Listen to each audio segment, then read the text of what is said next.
Donc aujourd'hui, distribution du repas aux pigeons.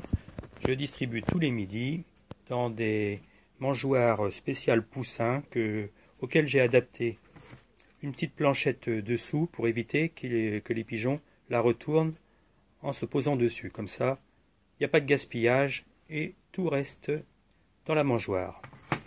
Donc, 2 mangeoires pour les 2 box et bien sûr avec la petite boîte à graines pour le réflexe de Pavlov. Dès qu'ils mangent, on leur fait le petit bruit de la boîte à graines de façon qu'ils associent la nourriture avec le bruit de la boîte à graines, ce qui permet de les rappeler quand ils sont en vol. Voilà, hop, j'amène tout ça au pigeonnier.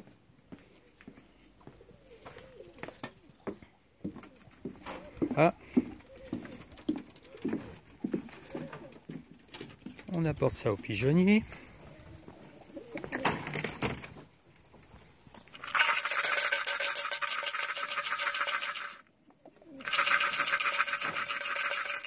Ça les énerve un petit peu, normal.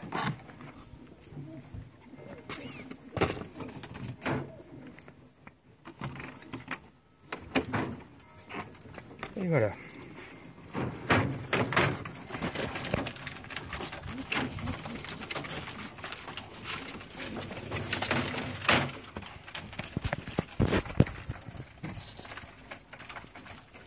Voilà, voilà.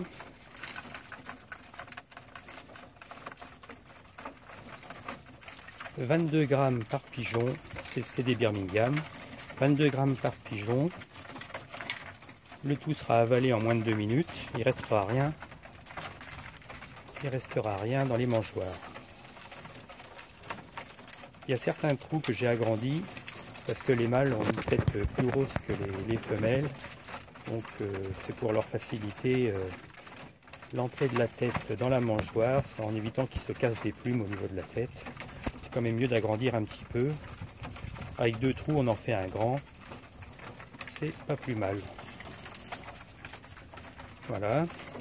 Donc le mélange que je leur donne, c'est un mélange du commerce, classique, auquel j'associe 2 tiers du mélange du commerce et 1 tiers d'orge.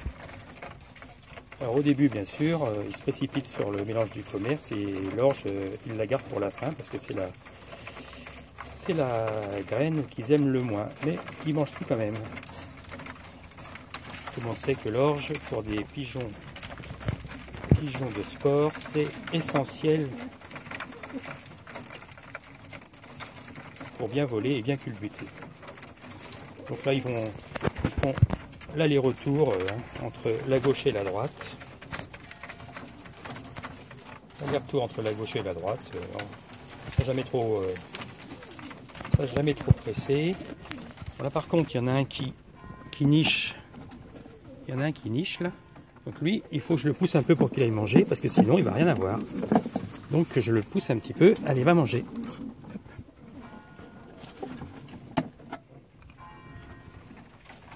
Voilà, il est descendu manger, sinon il allait rien avoir. Alors lui, il niche des œufs en plastique. Et là, on peut voir qu'il y en a qui tapent dans la mangeoire à droite, dans la mangeoire de grit. Toujours du grit de coquilles d'huîtres, de calcaire, pour les femelles qui en ont besoin pour les œufs.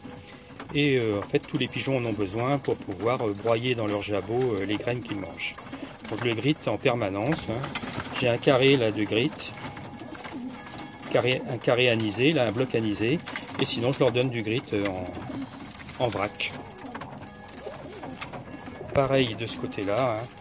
Un carré de grit anisé en permanence et puis je remplis autour du grit en vrac fait de coquilles d'huîtres.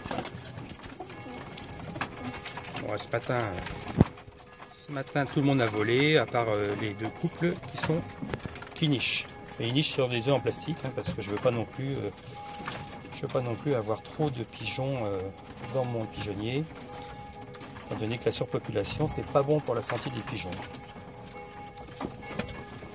Là, une petite femelle qui veut sortir, mais elle n'a pas le droit de sortir. Ça se bagarre un peu, normal. C'est des jeunes. Ça se bagarre un peu. Là, tu restes.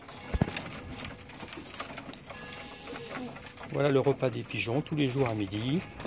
Et en même temps, on peut faire sonner la boîte de grêle pour déclencher ce fameux réflexe de Pavlov qui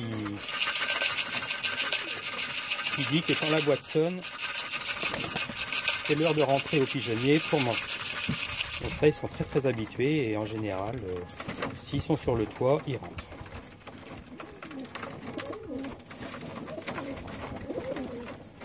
Ça se bagarre toujours un petit peu, les mâles entre eux,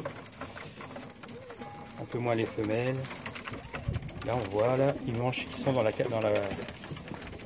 picore sur le bloc alisé de Grit. Ça c'est primordial pour leur santé aussi d'en avoir en permanence.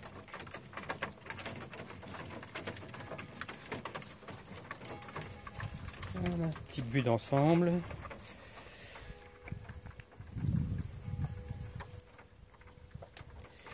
Et à la prochaine pour une nouvelle vidéo.